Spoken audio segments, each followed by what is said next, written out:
Well, hey there, friends. Welcome back. Welcome back to another episode of Words Matter. I want to share something that happened to me last month, something that created this massive mind shift in me. And I think you're going to relate to it, and hopefully it'll help shift yours too. So buckle up.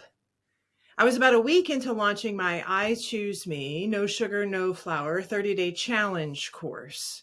Now, this course had been on my mind for well over a year and a half. I kept putting it off because I wasn't sure which platform to use or how to organize everything in a way that felt right, in a way that felt like me. So every time I started thinking about the project, the size of it is what stalled me out.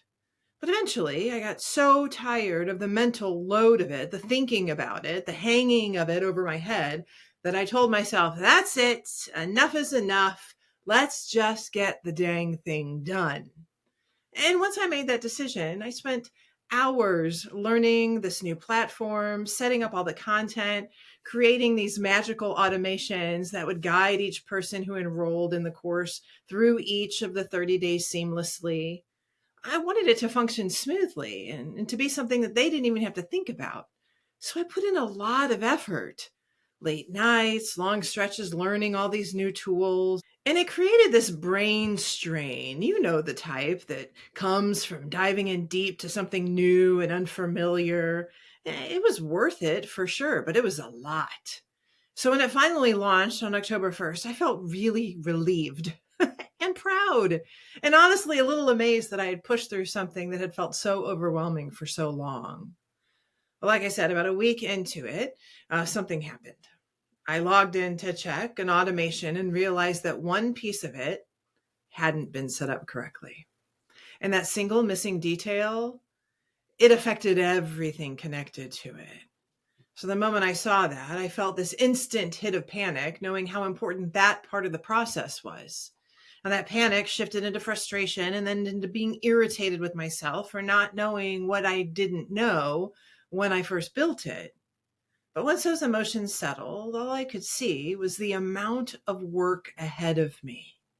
The effort felt humongous, especially after everything it took just to get the course launched. Now, that mix of emotions, it stirred up a lot in me. I cared about getting it right.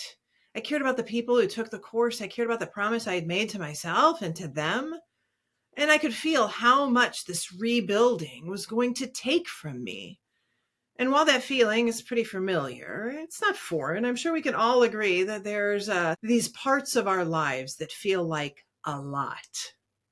Maybe for you, it's that one time at your job where you overlooked something and it meant you having to redo hours of work.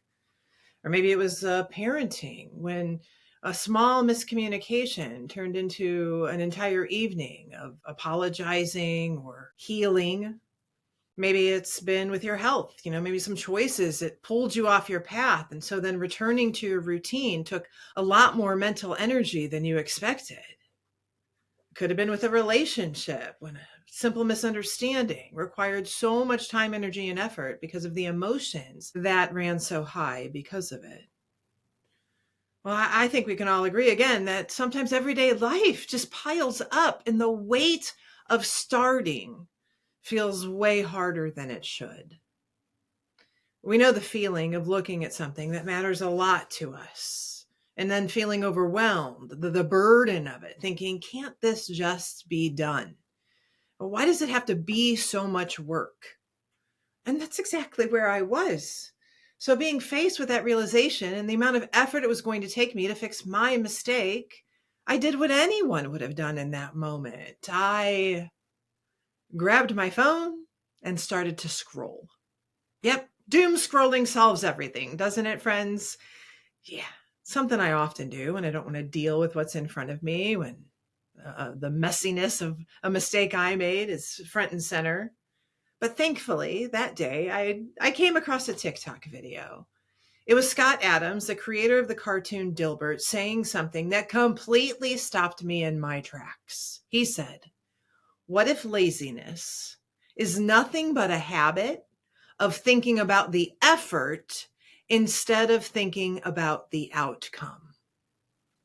I stopped scrolling And I played it again and again and again and again. And then a light came on in this brain of mine. I wasn't lazy. My attention had focused on the cost, all the hours that I'd already poured into it, and the hours I imagined it would take to repair what I had built. See, when your mind keeps replaying the effort, the purpose behind the work you have to do slips out of view.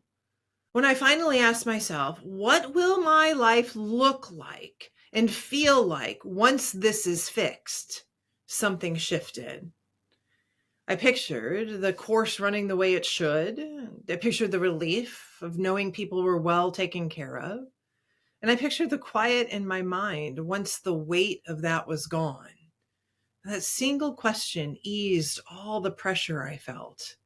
The task itself didn't shrink, but it no longer felt impossible. My focus changed the way forward. It reminded me of how often we talk ourselves out of good things without even realizing it. It isn't about lacking drive. Our minds try to protect us from anything uncertain, and that protection can make the work grow in our heads until it feels heavier than it should. The very thing that feels weighty is often the thing that gives us the most amount of relief once it's done. I closed TikTok, opened up the automation platform, and fixed what needed to be fixed. It took a lot of time. I had to figure things out. It took a lot of effort. But the outcome, magical. And that's what today's quote is all about. Outcome over effort. 3 words, 1 practice, and a whole new way forward. Outcome over effort means keep your attention on what finishing delivers. That's your fuel. That's your doorway to action. And since that day, I see it everywhere. Now, you might notice it in the projects you've been putting off. Maybe the closet you keep meaning to clean, the stack of paperwork that moves around your house, the small repair that you avoid because it feels annoying or time-consuming.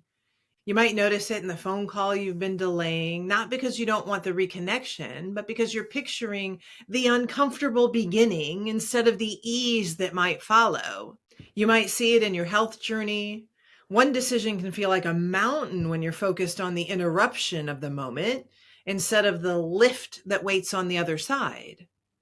And it shows up also in your long-term goals, that writing project or business idea, the habit you want to build. When the learning curve looks steep and hard, it's easy to pause.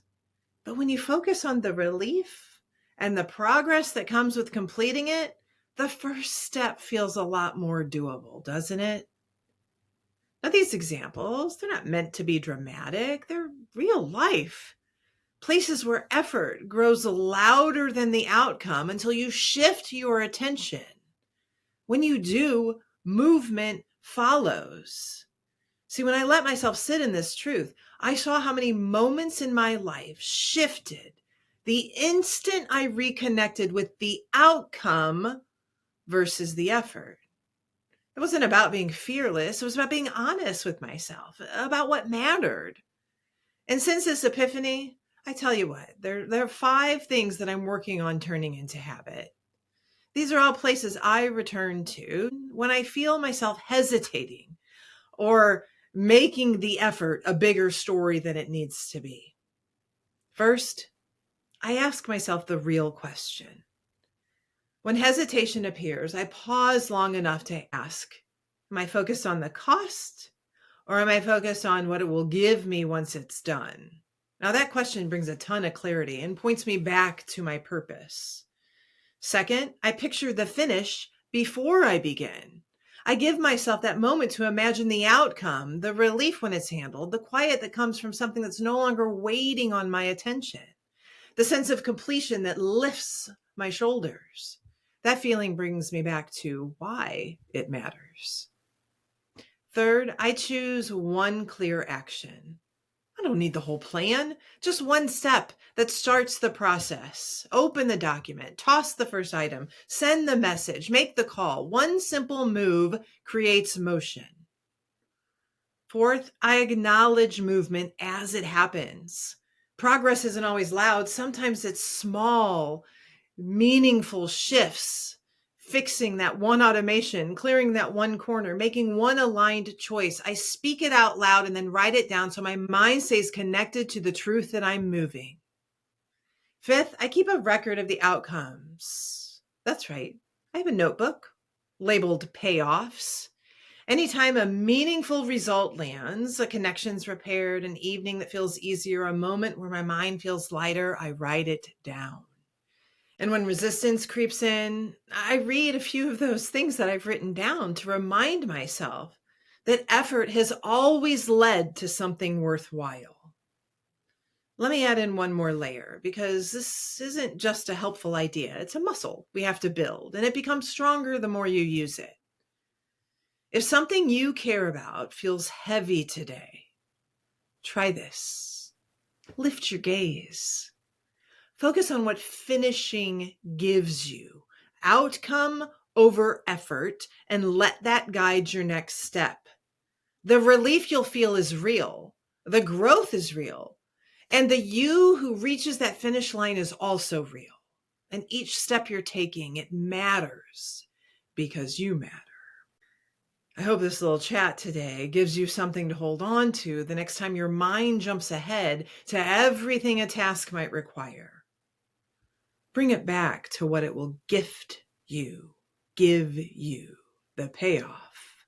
Bring it back to the sense of completion, the room to breathe, the assurance that you can depend on yourself. Because these moments, they build on each other and they create a life that feels more open and easy to walk through. Friends, the words we see and read, the words we hear and the words we say to ourselves and about ourselves, about what we're doing and how we're doing it, they all matter. Your words matter because you matter. Have a great day.